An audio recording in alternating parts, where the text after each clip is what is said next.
안녕하세요. 저는 30대 중반 여자입니다. 그리고 이제가 태어난 아들을 혼자 키우고 있는 싱글맘이자 과부입니다. 전 사실 이렇다 할 친구도 없고 지인도 없어요. 마음을 터놓고 살았던 사람은 이제 이 세상에 없는 제 남편 하나였거든요. 그냥 요즘 문득 제 인생을 되돌아보게 되었는데 그냥 누군가에게 제가 이렇게 인생을 살아왔다고 터놓고 이야기를 하고 싶어서 이렇게 사연을 쓰게 되었습니다. 이야기를 시작하기 전에 제 남편은 남편이었던 시간보다 제 남자친구였던 시간이 훨씬 길어서 편의상 호칭을 남자친구로 표기하도록 할게요. 저는 어렸을 때부터 참 불행한 삶을 살았습니다. 제가 중학생이었던 시절에 부모님 두 분을 사고로 전부 다 잃었습니다. 저희 세 가족은 가족여행을 떠났어요. 제 생일을 맞이해서 말이에요. 그런데 한 트럭이 저희가 타고 있던 차에 들이박았고 운전자는 만취 상태였습니다. 사고가 남과 동시에 아버지는 핸들을 최대한 꺾고 모든 사고의 피해를 운전석으로, 즉 본인에게 집중시켰어요. 그리고 뒷좌석에 타고 계셨던 어머니는 절 꼼꼼히 껴안고 모든 충격을 받아들이셨죠. 그렇게 처참한 교통사고 속에 저는 부모님의 큰 사랑으로 아주 가벼운 타박상만 입고 목숨을 건질 수 있었어요. 부모님은 그 자리에서 즉사하셨죠. 그렇게 제 생일은 제가 축하를 받아야 하는 날로 마땅했지만 부모님 두 분을 잃은 기일이기도 했어요. 그렇지만 저는 어딘가에 제 한 몸 의탁할 사람들도 없었어요. 그렇다고 저희 집이 부유해서 재산이라도 많았냐? 하시면 그것조차 아니었습니다. 부모님 몫의 사망보험금이 제 앞으로 나온 것이 전부였죠. 친가고 외가고 우리 엄마 아빠 목숨값에 눈이 새빨개져서는 자기네들끼리 서로 나를 만내 만에 실랑이라셨죠. 저는 그런 어른들을 뒤로하고 제 발로 고아원으로 들어갔습니다. 적어도 우리 엄마 아빠 목숨값은 지켜야 된다는 생각이 그때 본능적으로 들었던 것 같아요. 독한 년, 부모를 둘 다 잡아먹고 혼자 살아남은 년 등 이런 호칭들이 제게는 또 다른 이름이 되었습니다. 고아원에서도 몇 년 있지 못했습니다. 저는 연초에 태어나서 남들보다 더 빠르게 성년이 되어버렸거든요. 그 와중에도 부모님 목숨값 허투루 쓰고 싶지 않아 그 돈에는 손도 대지 않았어요. 그렇게 공부와 먹고 사는 것만 생각하며 정말 근근히 살았습니다. 죽고 싶지 않았냐고 물으시면 전 당연히 매일매일이 죽고 싶다는 욕망과의 싸움이라고 단언할 수 있어요. 그럴 때마다 저보다 먼저 돌아가신 부모님 생각만 했습니다. 매일 생활과의 싸움이었습니다. 왠진 모르겠지만 부모님 사망보험금으로 총 2억이 나왔는데 그 돈은 그냥 은행에다 묶어두게 되더라고요. 그렇게 돈이 있어도 쓰질 못하니 전 매일 허덕이는 생활이었고 하루살이처럼 살았던 거예요. 하루 벌어 하루 먹고 그렇게요. 다행히 몸뚱이 하나는 매우 건강했었기에 어디 크게 아프지도 않았죠. 그렇게 앞만 보고 달리면서 살다 보니 주위에 마음 터놓고 지낼 친구 하나 남지 않았어요. 저희 부모님이 살아계실 적에 제가 한국에 있는 최고의 대학교에 입학하자고 웃으면서 말씀하셨던 게 저에게 유언으로 돌아와 그 유지 하나는 무조건 이뤄드리려고 사력을 다해 노력했습니다. 배를 골아가며 한 탓인지 제 의지와 노력이 빛을 발한 탓인지 전 한국 최고의 대학교에 입학했죠. 그때 처음으로 보험금을 학비로 써봤던 것 같아요. 제가 벌어들이는 돈으로는 생활비를 채우는 것도 솔직히 버거웠죠. 그렇게 졸업했고 스타트업 기업에 입사하게 되었습니다. 그때 절 채용한 사장님은 제 나이 또래였어요. 그 스타트업 기업 말고도 다른 기업을 하나 운영하고 있었죠. 저는 저와 비슷한 나이대인 사장님께 질투와 시기를 느낌과 동시에 동경했습니다. 항상 밝은 에너지가 넘쳐 흐르고 주위에 사람이 많고 그런 부분들을요. 그러다 보니 주제도 모르고 사장님을 제 맘속에 담게 되었어요. 저보다 4살 많으셨던 사장님은 참 따뜻하신 분이었고 그런 사람을 제가 마음에 담는 것만으로도 황송하게 느껴졌습니다. 그런데 기적처럼 사장님도 절 마음에 담아두셨더라고요. 처음 고백을 받게 된 날, 전 너무 기뻐서 눈물이 펑펑 쏟아졌어요. 그렇게 사장님은 제 남자친구가 되었고 눈물을 쏟는 저를 보고 당황해했죠.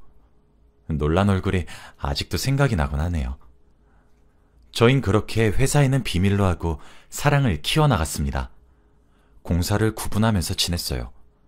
그렇게 몇 년 사랑을 키워나갔고 그 사이 저는 남자친구에게 제 환경을 말했습니다. 왜냐하면 남자친구가 그때 제게 청혼을 했거든요. 저는 청혼을 거절하며 내가 왜 부모 없이 혼자 살고 있는지, 친구도 만나지 않는지, 내가 처한 경제 상황까지 정말 말할 수 있는 흠을 쥐어짜내서 말했어요. 저같이 불행한 여자 만나지 말라고, 부모도 잡아먹고 살았다는데 당신을 잡아먹고 싶진 않다고 하면서요. 남자친구는 제 말에 눈물을 흘리며 그렇게 이야기하지 말아달라고, 자기가 만나온 그 어떤 사람들보다 빛나고 대견하며 훌륭하고 멋진 사람이라고 절 위로했어요. 제 밑바닥에 사정까지 받는데도 불구하고 절 포기하지 않는 남자친구를 보고 저도 주제도 모르고 결혼이란 망상을 품게 되었죠. 결혼이 현실이란 말을 깨달았던 것은 남자친구네 부모님을 뵈러 갔을 때였습니다. 근본도 없고 애미애비 없이 자란 년을 며느리로 받을 수 없다고 제 눈을 똑바로 쳐다보며 고함 지르듯 토시 하나 틀리지 않고 내뱉은 말은 제 가슴을 후벼 파고들었고 제 마음에 커다란 자상을 남겼죠. 그래, 내가 주제 파악이 덜 되었다. 네가 요즘 행복한가 보구나. 미쳤구나.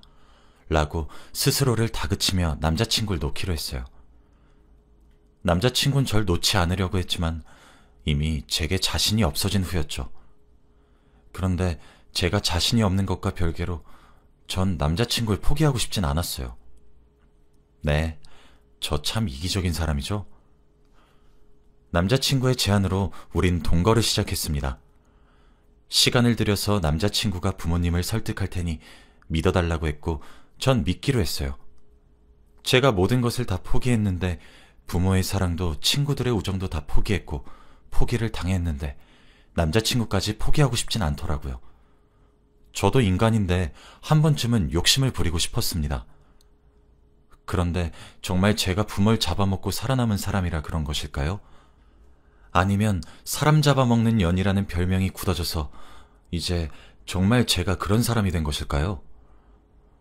동거를 시작하고 6개월 만에 남자친구는 갑자기 쓰러졌습니다. 쓰러지고 시간이 한참 지나 집에 돌아온 제가 발견하게 되었고 다행히 남자친구는 의식을 차릴 수 있었죠. 하지만 검사 결과 남자친구의 머릿속에는 종양이 생겼고 시한부 판정을 받게 되었습니다. 이미 손 쓸 수 없을 정도로 악화된 상태였어요. 매번 두통 때문에 약을 달고 살았던 남자친구였는데 그렇게 사랑한다고 생각해놓고선 건강 하나 챙기지 못한 제가 그렇게 저주스러울 수가 없었습니다. 남자친구의 병명이 알려지고 부모님들은 제게 와서 부모도 모자라 왜 자기 아들까지 잡아먹냐고 노하셨어요. 저는 일을 당장 그만두고 남자친구의 병간호를 자처했습니다. 평생 수발을 들어도 좋으니 사람 달라는 제 간절한 기도는 신에게 또 버림을 받았고 남자친구는 그렇게 제 곁을 떠나게 되었습니다. 하지만 여전히 그의 부모님은 절 벌레 취급하시더군요. 남자친구를 잃은 슬픔도 무척이나 컸는데 빈소조차 지키지 못하게 하셨고 제가 억지를 쓰며 그쪽으로 다가가면 제게 소금을 포대자루로 뿌려대셨습니다. 남자친구의 발인도 지켜보지 못했고 장례를 제대로 치르지도 못했으며 화장도 지켜볼 수 없었습니다. 남자친구가 차가운 땅 속에 묻히는 자리조차 저는 참석할 수 없었어요. 내가 애도할 시간도 주지 못하는 그들이 처음으로 증오스러웠고 미웠습니다. 그들은 제가 남자친구의 재산을 빼앗아갈까 두려우셨던 것 같아요. 그래서인지 절 멀리하시려고 애쓰셨어요. 저와 동거를 했단 사실도 사실혼이 아니라고 못을 박으며 제 존재를 부정했죠. 제 남자친구는 회사를 2개를 굴리고 있었어요. 젊은 나이에 수완이 좋기로 유명한 사람이었죠. 저는 그 정도일 줄은 몰랐습니다만 남자친구의 명의로 된 재산과 건물이 상당하더군요. 사실 남자친구는 본인의 부모를 너무 싫어했습니다. 자신의 부모는 비상식적인 사람이지만 자신을 낳아주셨기에, 그리고 자식이 본인 하나이기에 부양의 의무를 가지고 있는 것이지만 차라리 부모가 없었으면 싶었다고 하더군요. 아버지는 술과 도박에 미쳐 있고 어머니는 아들인 자신의 회사와 이름을 팔며 사기를 치고 다녔다고 했어요. 아버지께서 지게 된 빚과 어머니의 죄로 해야 할 합의금만 수십억이 나갔다고 하더군요. 그래서 남자친구는 시한부 선고를 받자마자 제게 청혼을 했습니다. 몰래 혼인신고를 하자고 하면서요. 그렇게 제 남편이 되어주었습니다. 남편은 본인이 쎄빠지게 모은 재산을 부모님께 전부 주고 싶지 않다고 법적 와이프인 제가 절반이라도 챙겨서 자기 대신 남은 여생, 좋은 남자 만나서 행복하게 살아달라고 부탁을 했어요. 제가 아는 한 세상에서 가장 슬픈 청혼이었죠. 이제 세상을 떠날 남편의 마지막 소원이라는데 외면할 여자가 어디에 있나요? 전 청혼을 받아들였습니다. 그렇게 우린 남편의 부모님들 몰래 혼인신고를 했고 법적인 아내가 되었죠. 장례식도 빈소도 발인도 그 무엇도 못하게 해놓고 남편 명의의 재산을 정리하던 과정에서 저한테 절반은 줘야 되는 상황이 오더니 제게 와서 난리를 피우더군요. 정말 제가 사랑하는 사람인 남편을 낳아주신 분들이라 이런 말을 하고 싶지 않았는데 돈에 눈 뒤집어진 그들의 모습을 보니까 이게 사람이 맞는지 사람 탈을 쓴 악마인지 구분이 안 가더군요. 남편의 부모님은 시한부 판정을 받고 급작스럽게 떠나게 된 아들의 의사를 반영하지 않았을 것이고 제가 아들의 재산을 노려서 조작한 서류이니 무효로 처리해달라고 사기죄로 고소를 진행하셨습니다. 제 남편의 성견지명은 어디까지인지 모르겠지만 남편은 제게 혼인신청서 작성한 서류와 동시에 USB 하나를 추가로 주었어요. 노파심에 찍은 영상이야. 쓸 일이 없길 바란 마음뿐이지만 우리 부모님이 그렇게 호락호락 넘어가실 분들이 절대 아니시니까. 그러니까 그때 욕이 나겠어. 미안해, 지연아. 정말 내가 너무 미안하다. 하면서요. USB에는 남편이 본인의 의지로 청혼을 하였고 본인이 원해서 제게 혼인신고를 하자고 제안하였으며 그 과정을 준비하는 과정을 찍은 영상이 하나 들어있었습니다. 영상 하나를 제출하니 당연히 전 무고한 사람으로 무죄로 판명이 났고 그들의 고소는 기각이 되었습니다. 저는 하나 있는 아들 자식을 통장으로만 취급하는 그들이 너무 용서되지 않았어요. 사실 남편은 떠나기 직전 제게 한 가지 부탁을 남기고 떠났습니다. 남편은 제가 모든 유산을 다 가졌으면 좋겠다고 말을 했지만 사실 현행법상 저와 남편 사이에 자식이 존재하지 않기 때문에 저와 남편의 부모님이 절반 정도 나눠 가져야 한다고 하더라고요. 남편은 자신이 그동안 부모를 열심히 보필하였지만 아버지의 알코올과 도박의 중독에서 벗어나게 하지 못했고 어머니도 자신을 믿고 남들을 등쳐먹고 사는 것 같다고 이제 자신이 죽고 없는데 그렇게 살길 바라지 않고 자신의 재산이 그렇게 쓰이지 않길 바랬습니다. 그래서 제게 정자은행에 자신의 보관해 놓았다고 알려주며 원치 않으면 하지 않아도 괜찮다고, 아이 딸린 과부는 행복하지 않을 확률이 더 크니까 괜찮다고 하지만 만약 제가 그러고 싶은 마음이 생기면 임신을 해달라고 부탁했습니다. 이런 부탁을 하고 떠나가는 자신을 용서해달라고 울면서 말입니다. 그런데 저도 제 인생의 남편을 제외하면 다른 남자를 만날 자신이 없었습니다. 제게 가장 따뜻하고 다정한 사랑을 알려준 첫 남자이자 마지막 남자일 거라고 생각했거든요. 저는 혼자서 잘 키울 수 있으니 걱정하지 말라고, 당신의 아이를 가지겠다고 약속했어요. 미안해하지 말라고요. 나도 그렇게 태어난 아이만 바라보며 평생 당신을 그리워하겠다고 하면서요. 그날 남편과 저는 엉엉 울었습니다. 전 그 이후 혼자 임신을 준비했어요. 운이 좋게도 인공수정에 성공했고 저는 남편의 아이를 가지게 되었습니다. 남편은 제게 아이를 가져달라는 말을 하고 일주일 이후부터 의식을 차리지 못한 채로 목숨만 부지한 채 유지했어요. 꽤 오랜 시간을 말이죠.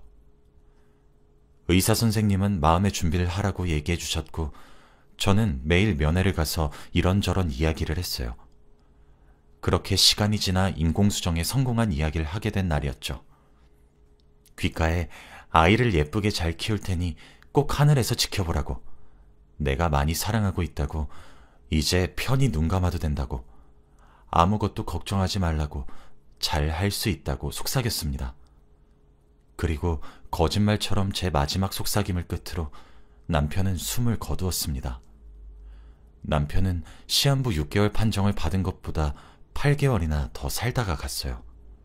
저도 참 이기적인 사람인 것을 압니다. 그런데 그런 부모를 끝까지 걱정하며 떠난 제 남편이 불쌍했어요.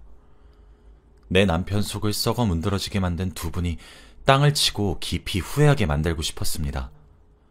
물론 제 남편의 마지막 가는 길을 배웅하지 못하게 한 복수심도 매우 컸습니다.